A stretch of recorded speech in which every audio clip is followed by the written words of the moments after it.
어, 2024년 3월 25일이네요. 월요일. 음, 자, 여러분 안녕하세요. 저는 스몰스텝의 저자 박효철입니다. 오늘 퍼스널 브랜딩 글쓰기 34일차 방송 시작하도록 하겠습니다. 오늘 우리가 함께 만나볼 책은요. 브랜던 로열이 쓴 탄탄한 문장력이라는 책입니다. 2015년도에 나왔네요. 저도 유튜브에서 우연히 발견을 해가지고 이 책의 어떤 말하는 기본적인 원리에 대해서 깊이 공감하면서 읽은 적이 있었는데요. 오늘 이 책이 말하는 바를 가지고 여러분들 함께 방송 한번 이어가 보도록 하겠습니다. 자, 바로 본론으로 들어가겠습니다. 예, 바로 본론으로 들어가려고 하는데, 이 책이 그렇게 얘기하네요. 두 갈씩으로 쓰라고 얘기하네요. 자, 그래서 이 책이 이렇게 얘기합니다. 신문 기사는 거의 두 갈씩이다. 기자들은 자신의 기사가 할당된 지면 안에 다 들어가지 않을 경우 편집자들이 뒤에서부터 글을 잘라낸다는 사실을 알고 있다.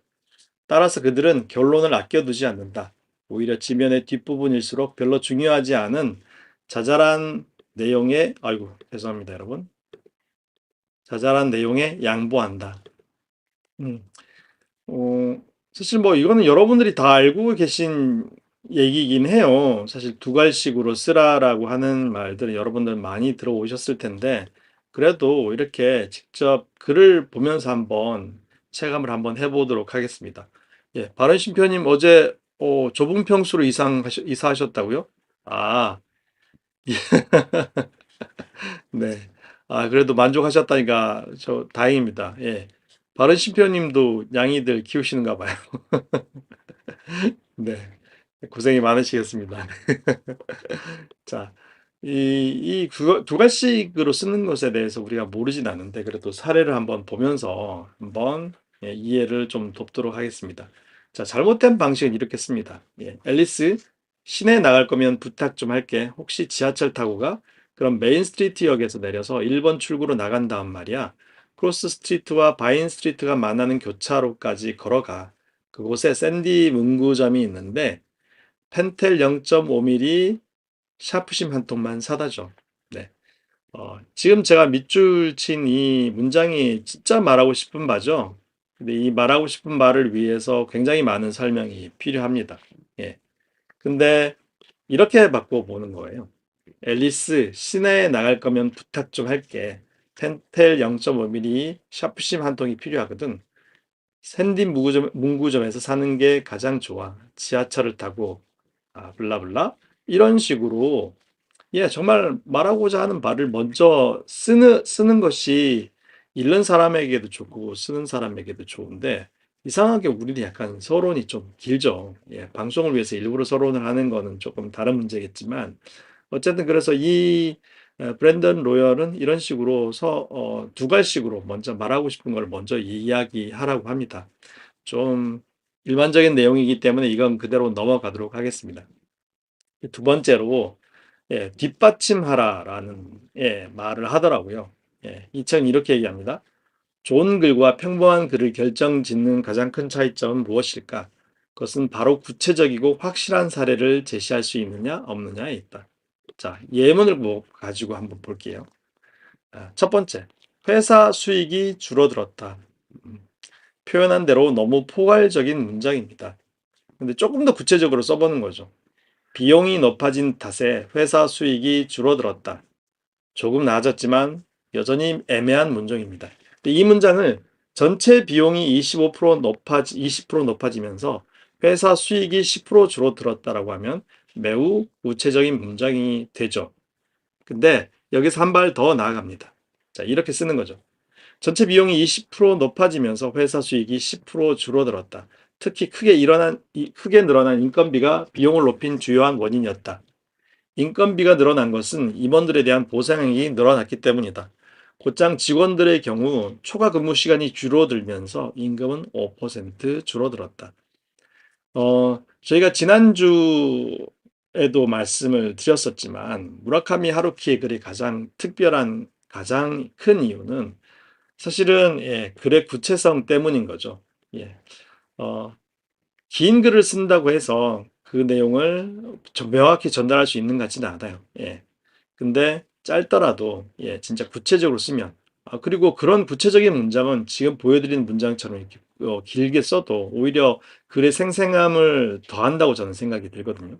그래서 구체적인 문장으로 쓰는 것에 대해서는 사실 뭐 아무리 강조해도 지나치지 않을 것 같은데 이렇게 실제로 이렇게 점점 더 여러분 한번 앞에서도 여러분도 보여드렸죠. 예.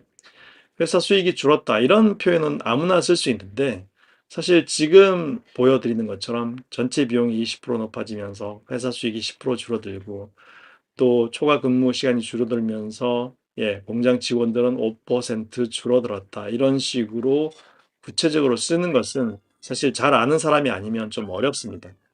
그래서 이런 부분들은 여러분들께서 글을 쓸 때마다 좀 한 번 더 새겨서 어, 적용해도 좋을 것 같습니다. 마지막으로 음, 경험을 더하라고 이 책은 이야기를 합니다. 제가 한번 읽어보겠습니다. 나이절은 너무 바빠서 놓을 시간이 없다는 문장은 일반적인 진술에 불과하다. 하지만 이 문장에 구체적인 경험을 더하면 느낌은 사뭇 달라진다.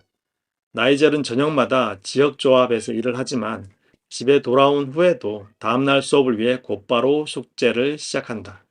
어떤가 같은 얘기를 하고 있지만 훨씬 더 개인적인 문장이 됐다. 이렇게 경험을 예로 덧붙이면 기억에 훨씬 오래 남는다. 예. 구체적인 글을 쓰는 것도 좋은데 여러분 보여드렸던 것처럼 자신의 경험을 넣으면 훨씬 더 글이 살아나죠. 생생하고 또 몰입이 훨씬 더 쉽게 됩니다. 오늘 말씀드렸던 내용들은 좀 뻔한 것 같지만 우리가 잘 지키지 못하는 내용들이고 그리고 수많은 책들이 여러분들 제가 글쓰기 관련된 책들을 굉장히 많이 보거든요. 예. 저번에도 말씀을 드렸지만 내 예스24에 글쓰기라는 제목으로 검색을 하니까 3,400권 이상의 책들이 나오는데 그런 책들을 제가 꾸준히 정말 평소에 보지 않던 책들도 글쓰기에 관련된 책들을 꾸준히 보다 보니까 물론 서로 참고한 이유도 있겠지만 이런 생각이 들어요. 글을 정말 잘 쓰는 사람들은 또 정상에서 만날 것이고 그 사람들의 어떤 습관, 공통된 습관은 결국 우리가 글쓰기를 하면서 꼭 배워야 될 지식일 텐데 그런 것들이 오늘 말씀드렸던 것처럼 구체적으로 써라. 경험을 더해서 써라. 그리고 두 글씩으로 써라. 이런 문장인 것 같습니다. 오늘 이 책은 어쨌든 너무 좋은 책이어서 여러분들께 소개해드렸는데 말씀드리고 나니 좀 뻔한 얘기를 하는 것 같아서 좀 그렇긴 하네요. 근데 구체적인 글은 사실 여러 가지 의미로 말씀드릴 수 있겠는데 이 책은 이런 얘기도 하고 있습니다. 문장을 한번 볼게요. 세상에는 굶주림으로 고통받는 사람들이 있다. 예. 이건 뭐 누구나 쓸 수 있는 글인 거죠. 근데 이 내용을 이렇게 써보는 거죠. 커다란 눈과 뼈밖에 안 남은 그들의 모습을 보면 알 수 있다. 훨씬 더 세상의 굶주림으로 고통받는 사람들에 대해서 생생한 표현이 되는 것 같습니다. 예. 사실 뭐 지난번에도 제가 굉장히 인상 깊었던 그런 문장이 하나 생각나는데요. 그냥 슬프다라는 문장을 쓰는 건 아무나 쓸 수 있죠. 근데 엄마와 싸우고 난 후에 밤에 밖에 나왔더니 자기가 먹으라고 별도로 음식을 챙겨준 엄마가 챙겨준 음식을 보고 예, 슬픔을 느꼈다. 네. 이거는 같은 슬픔이라고 하더라도 우리가 공감하기 쉽고 훨씬 더 그림에 그려지고 마음에 와닿는 그런 글들이 되는 거죠. 단순히 꼼꼼히 자세하게 쓰라는 말은 아닌 것 같습니다. 그러니까 내 감정을 전달하기 위해서 그 글을 읽는 독자들이 생생하게 그 글을 떠올릴 수 있도록 쓰는 것. 그게 이 탄탄한 문장력에서 얘기하고 있는 구체적인 문장이 아닌가 싶습니다. 그래서 구체적인 경험을 근거로 들었을 때 글을 이렇게 쓸 수 있습니다. 하지만 정작 잊을 수 없는 것은 그들의 얼굴이다. 다 쓰러져 가는 허름한 오두막집 창문 뒤에서 나를 바라보던 무표정한 얼굴, 멍한 눈동자가 악몽처럼 떠오른다. 생기 없이 움푹 들어간 눈, 등가죽에 달라붙은 피부, 구걸하듯 내민 손, 힘없이 애원하는 흐릿한 시선. 나는 꿈속을 걷듯이 굶주림의 고통에 시달리는 사람들 사이를 휘적휘적 걸어갔다. 예. 앞서 단문으로 표현된 것들보다 훨씬 더 절절하고 정말 영화 같은 장면이 떠오르는 글입니다. 음, 근데 이런 글들을 쓰려면 굉장히 많은 관찰과 또 대상에 대한 애정이 있어야 된다고 생각이 드네요. 여러분들 생각은 어떠신가요? 여러분들이 쓰신 글들은 이런 글들일지 궁금합니다. 구체적이 않은 글은 모호한 글일 뿐더러 게으른 글이라고 생각이 들어요. 음, 진짜 대상을 정말 열심히 관찰하고 애정을 가지고 바라보지 않는다면 이런 문장은 결코 나올 수 없는 것 같습니다. 자, 여러분 오늘은 브랜든 로열이 쓴 탄탄한 문장력이란 책을 가지고 같이 한번 얘기 나눠봤습니다.